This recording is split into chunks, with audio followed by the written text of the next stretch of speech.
Good morning students. तो बेटा आज की क्लास के अंदर हम लोग सेक्शन 8 करने जा रहे हैं ऑफ CGST एक्ट 2017, जिसके अंदर आज का जो हमारा टॉपिक होगा वो कंपोजिट एंड मिक्स सप्लाई से रिलेटेड होगा। सबसे पहले हम लोग ये देखेंगे कि कंपोजिट सप्लाई का मीनिंग क्या है और मिक्स सप्लाई का मीनिंग क्या है, और उसके बाद अगर कंपोजिट सप्लाई होगी तो जीएसटी का रेट जो चार्ज होगा वो किस तरीके से चार्ज किया जाएगा, और अगर मिक्स सप्लाई होगी तो जीएसटी का रेट किस तरीके से चार्ज किया जाएगा। सो स्टूडेंट सबसे पहले मीनिंग देखते हैं कंपोजिट सप्लाई का और मिक्स सप्लाई का मीनिंग क्या है। सो स्टूडेंट सबसे पहले मीनिंग देखते हैं कंपोजिट सप्लाई का और मिक्स सप्लाई का क्या मतलब है। मैं यहाँ पे आपको गुड्स प्लस गुड्स, मैं यहाँ पे आपको दो एग्जांपल दूंगा और बाद में बताऊंगा कि ये कंपोजिट सप्लाई है या ये मिक्स सप्लाई है। सबसे पहले मैं आपको एग्जांपल देने जा रहा हूँ मोबाइल और चार्जर का। तो अगर मोबाइल और चार्जर की यहाँ पे बात करें, मोबाइल भी एक गुड है और चार्जर भी एक गुड्स है। तो यहाँ पे दो या दो से ज्यादा गुड्स सप्लाई किए जा रहे हैं। दूसरा हम लोग यहाँ पे एग्जांपल लेना चाहेंगे, मोबाइल के साथ हेडफोन दिया जा रहा है या मोबाइल के साथ आपको हैंडीकैप मिलेगा, कैमरा आपको प्रोवाइड करवाया जाएगा। आगे चलते हैं, सर्विसेज प्लस सर्विसेज। स्टूडेंट इसका तो बहुत बढ़िया एग्जांपल हम लोग ले सकते हैं। जैसे जब कोई स्टूडेंट सीएस की क्लासेस ज्वाइन करता है तो साथ में जो टीचर अपना सब्जेक्ट पढ़ाता है उसके साथ साथ वो उसका मटेरियल भी प्रोवाइड करवाता है। तो आपने देखा होगा जैसे आपने टैक्स की क्लासेस ज्वाइन की तो साथ के साथ आपको उसका मटेरियल भी मिलता है, मतलब उसकी बुक्स भी आपको प्रोवाइड करवाई जाती है। तो यहाँ पे दो या दो से ज्यादा आपको सर्विसेज मिलती है। इसका एक और एग्जांपल ले सकते हैं। कई बार होता है कि आप एक होटल की बुकिंग करवाते हैं 2 या 3 दिन के लिए। आप जब एक होटल की बुकिंग कराते हैं 2 या 3 दिन के लिए तो आपने देखा होगा उसमें आपको ब्रेकफास्ट के साथ लंच भी दिया जाता है, और कई बार आपने देखा होगा साथ में आपको कैब फैसिलिटी भी प्रोवाइड करवाई जाती है। So student goods plus services भी हो सकता है, जहां पे आपको गुड्स भी प्रोवाइड करवाया जा रहा है और सर्विसेज भी। तो कंपोजिट सप्लाई और मिक्स सप्लाई के अंदर गुड्स प्लस गुड्स भी हो सकता है, सर्विसेज प्लस सर्विसेज भी हो सकती है, और गुड्स प्लस सर्विसेज भी हो सकती है। आगे चलते हैं। अब ये सब क्या है, सिंगल सप्लाई है। मतलब जैसे मैंने आपको मोबाइल और उसके चार्जर का एग्जांपल दिया तो सिंगल सप्लाई आपको की जा रही है। सर्विसेज और मैंने सर्विसेज का आपको एग्जांपल दिया तो वो भी सिंगल सप्लाई है। गुड्स प्लस सर्विसेज ये भी सिंगल सप्लाई है। अगर ये सप्लाई आपको की जा रही है और ये नेचुरली बंडल है, अगर ये सप्लाई आपको की जा रही है और ये नेचुरली बंडल है तो हम इसको कंपोजिट सप्लाई बोलेंगे। हम इसको क्या बोलेंगे, कंपोजिट सप्लाई। अब स्टूडेंट्स मैंने आपको ऊपर बहुत सारे एग्जांपल्स दिए थे। अगर मोबाइल और चार्जर की बात करें तो उसके अंदर वो नेचुरली बंडल है क्योंकि मोबाइल के साथ हमेशा चार्जर दिया जाता है। दूसरा जो मैंने आपको एग्जांपल दिया था, मैंने कहा था कि मोबाइल के साथ आपको चार्जर तो मिलेगा ही मिलेगा, साथ में आपको हेडफोन दिया जा रहा है। तो हेडफोन आपको पता है देना मोबाइल के साथ नेचुरली बंडल नहीं है, तो उस केस के अंदर हम उसको मिक्स सप्लाई मानेंगे। तो कंपोजिट सप्लाई वो होती है जो नेचुरली बंडल होती है। In the common parlance of business सभी को पता होता है कि ये नेचुरली बंडल है, हमें इस गुड्स के साथ ये वाला गुड्स प्रोवाइड करवाना चाहिए। तो कंपोजिट सप्लाई के केस के अंदर जब मोबाइल और चार्जर को सेल किया जाएगा तो उस केस के अंदर जो मोबाइल है वो प्रिंसिपल सप्लाई है क्योंकि वो डोमिनेट कर रहा है अपनी पोजीशन को। तो उस केस के अंदर जो प्रिंसिपल सप्लाई का रेट ऑफ टैक्स होगा वही चार्ज किया जाएगा रिसिप्टेंट से। दूसरी तरफ देखते हैं, अगर हमने गुड्स की या सर्विसेज की या गुड्स प्लस सर्विसेज की सप्लाई की और वो नॉट नेचुरली बंडल है तो उस केस के अंदर हम उसे मिक्स सप्लाई मानेंगे, और उस केस के अंदर highest rate of tax will be applicable. उस केस के अंदर highest rate of tax will be applicable, highest rate आपसे चार्ज किया जाएगा। अभी स्टूडेंट्स आगे हम बहुत सारे एग्जाम्पल लेने वाले हैं कंपोजिट सप्लाई और मिक्स सप्लाई से रिलेटेड। अगर स्टूडेंट यहाँ पे आप ध्यान से देखेंगे तो एक तरफ कंपोजिट सप्लाई और दूसरी तरफ मिक्स सप्लाई के बारे में बताया जा रहा है। अगर कंपोजिट सप्लाई की बात करूं तो यहाँ पे कंसिस्ट ऑफ 2 और मोर सप्लाईज, मतलब कि कंपोजिट सप्लाई के अंदर 2 या 2 से ज्यादा चीजों की सप्लाई की जाएगी। जैसे कि मैंने आपको चार्ट फॉर्म में बताया, गुड्स प्लस गुड्स भी हो सकता है, सर्विसेज प्लस सर्विसेज भी हो सकती है और गुड्स प्लस सर्विसेज भी हो सकता है।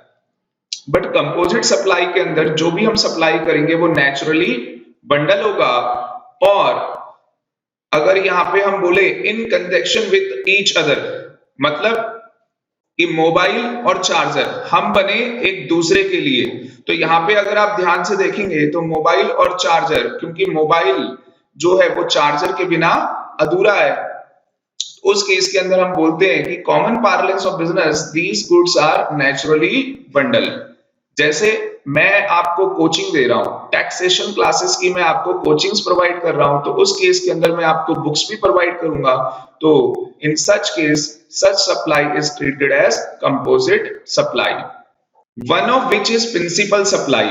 One of which is principal supply का मतलब कि जो मोबाइल है वो प्रिंसिपल सप्लाई है और चार्जर उसका सब्स्टिट्यूट है। Tax liability shall be rate of principal supply. तो जो मोबाइल का रेट ऑफ टैक्स होगा वही चार्ज किया जाएगा जब हम मोबाइल सेल ऑफ करेंगे। नीचे आपको एग्जांपल दिया हुआ है। मिक्स सप्लाई की बात करते हैं स्टूडेंट, यहाँ पे भी 2 और मोर सप्लाई होगी, बट ये नेचुरली बंडल नहीं होगा। मतलब कॉमन पार्लेंस ऑफ बिजनेस के अंदर ये चीज नेचुरली बंडल नहीं है। जैसे आप कार देखते हैं तो जब कार सेल की जाती है तो कार के साथ उसकी एसेसरीज भी होती है, तो ये जरूरी नहीं है कि कार के साथ आपको एसेसरीज लेनी है। In such case it is treated as not naturally bundle. तो उस केस के अंदर हम लोग हाईएस्ट रेट, हम लोग क्या चेक करते हैं कि हाईएस्ट रेट ऑफ टैक्स, उस केस के अंदर जितने भी गुड्स या जितनी भी सर्विसेज इन्वॉल्व है, तो हम लोग ये चेक करते हैं कि ये सप्लाई गुड्स की है या ये सप्लाई सर्विसेज की है। अगर वो सप्लाई गुड्स की है तो जिसका हाईएस्ट रेट होगा वो रेट चार्ज किया जाता है। स्टूडेंट यहाँ पे हमारे पास कुछ गाइडलाइंस प्रिंसिपल्स हैं जो डिस्टिंग्विश बिटवीन करते हैं कंपोजिट सप्लाई और मिक्स सप्लाई के अंदर। अगर कोई भी सप्लाई नेचुरली बंडल है तो वो कंपोजिट सप्लाई मानी जाएगी, और अगर कोई भी सप्लाई नेचुरली बंडल नहीं है तो वो मिक्स सप्लाई मानी जाएगी। अगर हम कोई भी सप्लाई कर रहे हैं तो सप्लाइड टुगेदर मतलब कि उन दोनों को एक साथ ही सप्लाई किया जाता है। जैसे मोबाइल के साथ चार्जर दिया जाता है, उसी तरीके से टीवी के साथ आपको रिमोट मिलता है और लैपटॉप के साथ आपको चार्जर प्रोवाइड करवाया जाता है। तो ये सारा का सारा कंपोजिट सप्लाई के अंदर आएगा। अगर मैं मिक्स सप्लाई की बात करूं तो आपने देखा होगा ज्यादातर फेस्टिवल्स के टाइम पे, जैसे दिवाली आ रही है तो दिवाली के टाइम पे हम लोग क्या करते हैं, जो सप्लायर्स होते हैं वो गुड्स को, बहुत सारे गुड्स को क्या करते हैं, 2 और मोर गुड्स का एक गिफ्ट पैक बना देते हैं। तो उस केस के अंदर हम उसको मिक्स सप्लाई बोलते हैं। Can be supplied separately. Composite supply के अंदर हम इसे सेपरेटली सप्लाई नहीं कर सकते। One is predominate supply for recipient. जो रिसिप्टेंट है उसके लिए एक गुड्स क्या है, प्रीडोमिनेट सप्लाई है। जैसे मोबाइल और चार्जर की हमने बात की थी, लैपटॉप और चार्जर की मैंने बात की अभी, तो उस केस के अंदर लैपटॉप मेरे लिए प्रीडोमिनेट सप्लाई है क्योंकि मैं recipient. Other supply is not am in itself of recipient. तो मुझे तो लैपटॉप लेना है, मेरा एम चार्जर लेने का नहीं है क्योंकि मैं लैपटॉप बाय करने आया हूं। Each supply is price separately. अगर आप ध्यान से देखेंगे तो कंपोजिट सप्लाई के अंदर जब मैं लैपटॉप बाय करने चाहता हूं तो मुझे लैपटॉप का प्राइस बताया जाता है, मुझे लैपटॉप के चार्जर का प्राइस नहीं बताया जाता। ऑल सप्लाईज आर गुड्स, या तो मुझे गुड्स की सप्लाई की जा रही है। ऑल सप्लाईज आर सर्विसेज, या तो मुझे सर्विसेज की सप्लाई की जा रही है। One supply is goods and other supply is services. तो एक सप्लाई गुड्स की भी हो सकती है और दूसरी सप्लाई सर्विसेज की भी हो सकती है। तो each supply should be analyse independently. तो स्टूडेंट्स हमें हर सप्लाई को इंडिपेंडेंटली चेक करना होगा कि ये कंपोजिट सप्लाई है या मिक्स सप्लाई है। अब स्टूडेंट यहाँ पे टेस्ट कर लेते हैं अपनी नॉलेज। एक क्वेश्चन है हमारे पास, determine whether the following supplies amount to composite supplies. A hotel provides 4 days 3 night package wherein the facility of breakfast and dinner is provided along with the room accommodation। तो आपने यहाँ पे देखा question के अंदर ये पूछा गया कि हमने एक होटल एकोमोडेशन लिया है 4 दिन 3 रात का, जिसके अंदर हमें एक फैसिलिटी मिलेगी, ब्रेकफास्ट के साथ हमें डिनर भी मिलेगा। अब आपको बताना है कि ये कंपोजिट सप्लाई है या मिक्स सप्लाई है।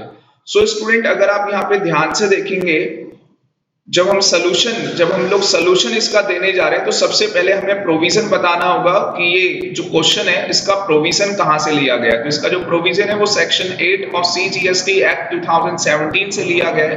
तो सबसे पहले आप ये बताएंगे, अंडर द कंपोजिट सप्लाई 2 और मोर टैक्सेबल सप्लाईज ऑफ गुड्स और सर्विसेज और बोथ और any combination thereof are naturally bundled and supplied in conjunction with each other in ordinary course of business, one of which is a principal supply।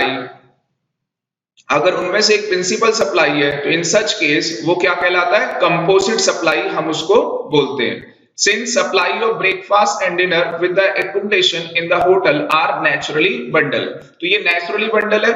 In the ordinary course of business, hotel के अंदर breakfast के साथ lunch और dinner सब कुछ provide करवाया जाता है, तो इस केस के अंदर ये सप्लाई क्वालिफाई करेगी फॉर कंपोजिट सप्लाई के साथ।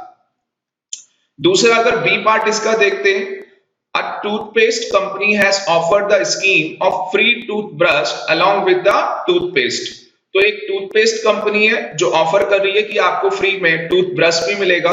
तो स्टूडेंट आपको पता होगा टूथपेस्ट अलग से सेलेबल है मार्केट के अंदर, मतलब कि टूथपेस्ट को आप अलग से सेल कर सकते हैं मार्केट में, और टूथब्रश भी अलग से मार्केट के अंदर सेल हो जाता है। तो इसका मतलब कि टूथपेस्ट के साथ ब्रश की कोई जरूरत नहीं है। तो इस केस के अंदर in the ordinary course of business ये नेचुरली बंडल नहीं है। तो इस केस के अंदर जो आंसर आएगा वो मिक्स्ड सप्लाई का आएगा। और इस केस के अंदर रेट ऑफ टैक्स कैसे चार्ज किया जाएगा, तो हम लोग टूथपेस्ट का रेट ऑफ टैक्स देखेंगे। मैं अजम्पशन लेके चल रहा हूँ कि टूथपेस्ट का रेट ज्यादा होगा एज कंपैरिजन टू टूथब्रश से। तो उस केस के अंदर जो रेट ऑफ टैक्स चार्ज किया जाएगा वो टूथपेस्ट का चार्ज किया जाएगा। सो स्टूडेंट इस लेक्चर के अंदर हम लोगों ने सेक्शन 8 कवर किया ऑफ CGST एक्ट, जिसके अंदर हम लोगों ने पढ़ा कि कंपोजिट सप्लाई और मिक्स सप्लाई क्या होती है। स्टूडेंट्स इस लेक्चर में इतना ही। Thank you very much.